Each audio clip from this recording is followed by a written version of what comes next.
Praise lord. దేవాతి దేవునికి వందనాలు. ప్రభు నామమున మీ అందరికీ నా ప్రత్యేకమైన వందనాలు, శుభాలు తెలియజేస్తున్నాను. ఈ దినము కొరకు ఏర్పాటు చేయబడిన దేవుని వాగ్దానము యెషయా గ్రంథము 57వ అధ్యాయము 18వ వచనము. నేను వారి ప్రవర్తన చూచితిని, వారిని స్వస్థపరచుదును, వారిని నడిపింతును, వారిలో దుఃఖించు వారిని ఓదార్చుదును. దేవుని నామానికి మహిమ కలుగునుగాక.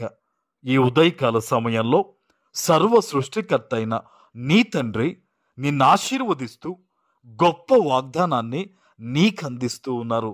హల్లెలూయా. ఆయన అంటున్నారు, నేను వారి ప్రవర్తన చూశానంటున్నాడు ఆయన.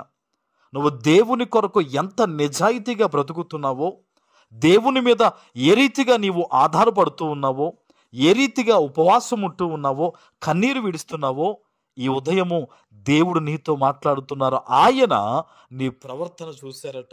ఆయన అంటున్నారు, వారిని నేను స్వస్థపరుస్తానని. ఆమేన్. స్వస్థపరుస్తారట దేవుడు.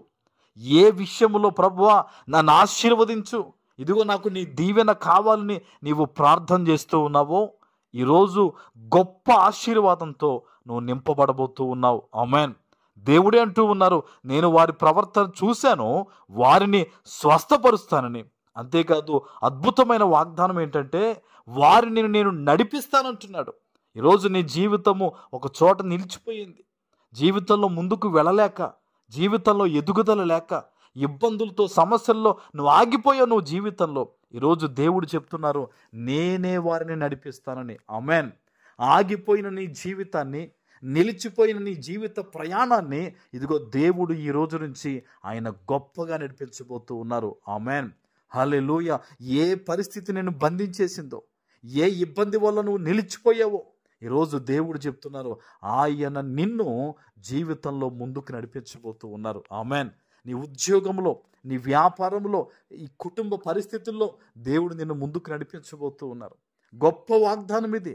దేవుని సన్నిధిలో నువ్వు చేస్తున్న ప్రార్థనను బట్టే ఈరోజు దేవుడి వాగ్దానం ద్వారా నీతో మాట్లాడుతున్నాడు. నువ్వు అనుకుంటున్నావు, ప్రభువా నాతో మాట్లాడవా, ప్రభువా నన్ను దీవించవా నువ్వు అడుగుతున్నావు కదా. ఇదిగో దేవుడు ఈరోజు నీతో మాట్లాడుతున్నారు. నిన్ను స్వస్థపరుస్తాడు దేవుడు. నిన్ను జీవితంలో గొప్ప స్థితిగతులకు దేవుడు ఆయన తీసుకెళ్ళబోతూ ఉన్నాడు. ఆయన అంటున్నారు చూడండి, వారిలో దుఃఖించే వారిని నేను ఓదారుస్తానని. నువ్వు దుఃఖపడుతూ ఉన్న బహుశా నీ బిడ్డల కోసమేమో, నీ జీవితం కోసమేమో, కొన్ని రకాల పరిస్థితుల గురించి ఒంటరిగా ఏడుస్తున్నావు దేవుని పాదాలు పట్టుకొని. ఈరోజు ప్రభు నీతో మాట్లాడుతున్నాడు. నీ దుఃఖాన్నంతటినీ కూడా ఆయన తీసివేసి గొప్ప నెమ్మది, సంతోషము దేవుడు నీకు ఇవ్వబోతూ ఉన్నారు. ఆమేన్. ఏమండి, మనుషులైతే మాట ఇస్తారు, మరలా కనిపించరు. కానీ దేవుడు అలా కాదు. ఆయన ఓదారుస్తానన్నాడంటే గొప్పగా దీవిస్తాడు, నిన్ను సంతృప్తి పరుస్తాడు దేవుడు. నీ ప్రతి విధమైన ఇబ్బందులు తొలగించి, ఈరోజు నువ్వు ఎక్కడి నుంచి ఈ వాగ్దానాన్ని వింటున్నావు నాకు తెలియదు, కానీ ఈ వాగ్దానం ఎత్తిపెట్టి ప్రార్థన చేయి. తండ్రి, ఇదిగో నా పరిస్థితిని బట్టి ఈరోజు నువ్వు నాతో మాట్లాడావు ప్రభువా, నేను నమ్ముతున్నాను ప్రభువా, నన్ను బలపరిచి ఈరోజు ఈ వాగ్దానం నా పట్ల స్థిరపరచు తండ్రి అని నువ్వు ప్రార్థన చేయి. యేసు నామంలో ఈరోజు ఈ వాగ్దానం నీ పట్ల నెరవేరబోతూ ఉంది. ఆమేన్. ప్రార్థన చేసుకుందాం. పరిశుద్ధుడా, ప్రేమ కలిగిన తండ్రి, మీకు వందనాలు.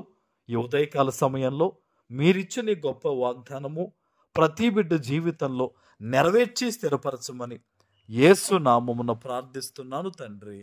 ఆమేన్.